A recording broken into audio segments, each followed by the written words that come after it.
ज़िंदगी के झमेलों से फुर्सत मिली तो चलेंगे, पुराने मोहल्ले की गलियों में उड़ते हुए जर्द पत्तों के पीछे।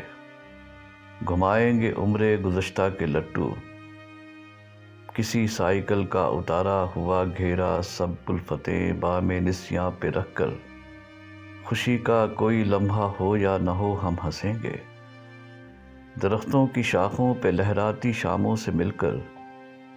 सबक अपना दोहराएंगे या पहाड़ा पढ़ेंगे, ठड़े पर ठिठुरती हुई जाड़ों की धूप झाड़ू लगाएगी तो हम ख्यालों की चादर बिछाएंगे और दिल ही दिल में कहेंगे, यही वो जगह है जहां बूढ़ा शफ़क़त भरा लहजा हमको सिपारा पढ़ाता रहा है, जहां हर पहर एक मंजर बनाता था लम्हे सुबक रौ नहीं थे, जहां बैठ जाते तो घंटों वहीं बैठे रहते थे, बातों की ज़ंबील खुलती थी। छत की उदासी सरे शाम आंगन में आती, लिहाफों में घुसकर उदासी से कोई कहानी सुनेंगे।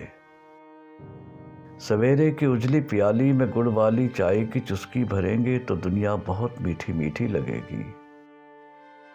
वो लंबी सड़क मदरसे के जो फाटक पे रुकती थी, मुड़ मुड़ के ड्यूटी पे ठहरे मोहब्बत भरे चेहरे को देखने की हलावत वहीं पर मिलेगी। चलेंगे अगर ज़िंदगी के झमेलों से फुर्सत मिली तो।